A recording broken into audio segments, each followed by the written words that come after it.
Okay, this is 6.4, I'm sorry, day one. We're going to compare two functions, but today they're always going to be in the same form. So Laura and Dion, if you have the printout of the notes, that is clearer than what is here. Who was traveling faster and prove it. Now, when you look at this with the graphs, there's several different ways to look at this, and none of them are wrong. So if you're looking at who's faster, first make sure that the axes are counting by the same thing, because that can be a little tricky.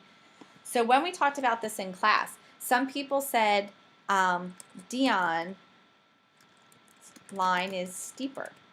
And that's fair, but you're talking about that slope. That's the important part. His rate of change is faster. I had other people who was a great idea too. They chose a place on the graph and looked at that specific point.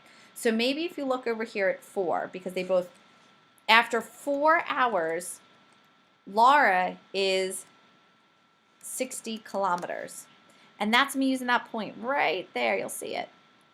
Now over here for Dion,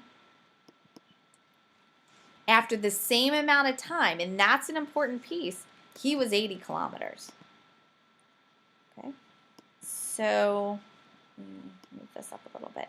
I had some people say Dion was farther than Laura after the same amount of time. So he must have been going faster, and that is very logical. And then I did have some people actually calculate the slope. So over here, Laura is going 15 kilometers per hour. You can use counting, whatever you want to do for that. Dion is going 20 kilometers per hour. And again, you can use your slope, rise over run. Dion has a faster speed. Okay, and the 15 and the 20 came from using slope. Whether you count it, whether you subtract the x's, the y's from the x's, that's all of those are good answers. So there isn't one specific answer. Then we talked about over here in the table, how to tell from if I had two tables. Now again, I had different people take this different ways. I had some people look right here. Oh, I'm sorry, not right there. They looked right here. They found a place where both of them had traveled the same time and said, well, listen, Dion has to be faster because after 2 hours, he traveled 40 miles, while Laura traveled 30 miles in 2 hours. So after 2 hours, he traveled farther. He's got to be going faster. You could also do the slope here, picking any 2 points. So I had 15 minus 0 over 1 minus 0. Put like a fraction line there. And you'll get 15 kilometers per hour. And again, the same thing here. If you took 40 minus 0, again, this is the 40, this is the 0, the y's over the x's.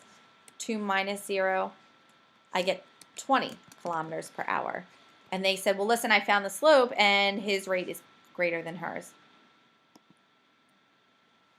Last, if you do the equations, and Laura, we've done her slope several times now. So I'm going to use y equals mx plus b. Y equals m is my slope, which I found to be 15. I kind of showed you that in a couple different slides here. X plus her b was 0 because she started at 0. And you can see that in the tables. See here? There's her starting point. And you can see that in her graph. See her y-intercept right there at 0. And notice Dion's is also 0. And we have found Dion's rate, or slope. So we have y equals m, his slope, which was 20, x plus b, which we just talked about was 0. So some people, if I gave you two equations, you can look for their rate right here. It's right in the m place, in the slope place. So if you look here, who's traveling faster? Well, who has the bigger slope? Dion. So if I gave you two equations, you would say Dion is going faster because he has a bigger slope. We came down to shop A and shop B, and it's a very similar idea. In two tables, you can find the rate, okay? So I can take the slope, again, I'll show it two ways. I have 120 minus 60 over 2 minus 1. Put that parenthesis. The 120 and the 60 are here, the change in the y's over the change in the x. That gives me 60. Okay, the 120 and 60 represented dollars, so $60 per, I think it was 1 pound. Okay, if you do the same thing down here for shop B, I'll do 100 minus 50 over 2 minus 1 in parentheses, and I get $50 per 1 pound. And so some people said, listen, shop A, it's more expensive, if we're talking about, or it might say shop B is cheaper, depending, I didn't really ask the question here, because it costs less per pound. This is cheaper. And again, I had some people look at it right from the table and they didn't calculate the slope, and they said, well, look, 1 pound at store A costs $60. 1 pound at shop B only costs $50. So obviously it's cheaper to go to shop B. And both of those are excellent ways to look at it. Okay, you can do it by graphing. Let me go back and get the point. So I have 160 to 120. And I'm just going to count these by 60.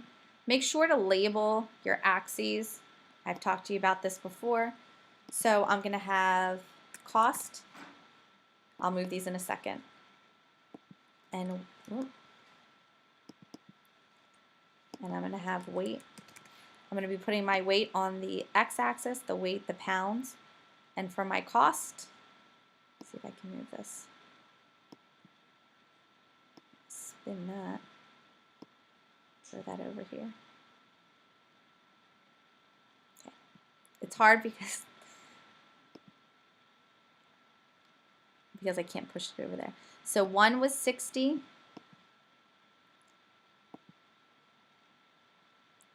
1 was 60. 2 was 120.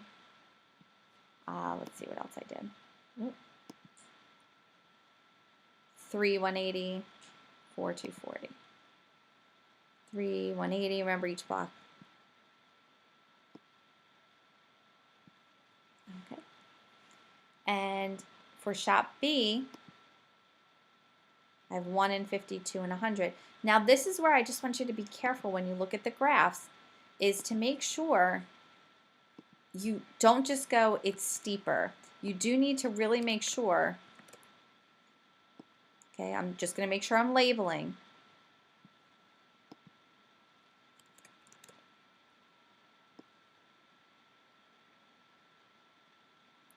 Make sure that your axes are the same. So if you want to just compare this by looking at it, you're going to need to make sure that if you made each block here 60, you're making each block here 60 too.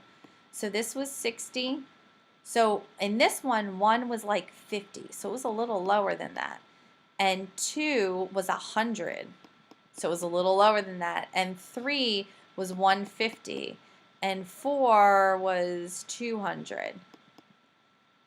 Okay.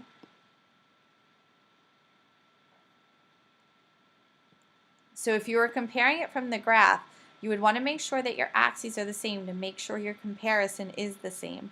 Again, you could always do the slope as well. And then in your equations, shop A, we found the slope for that. It was 60. So y equals mx plus b. My slope was 60 plus my y-intercept was 0 because it would cost $0 for if you didn't buy any.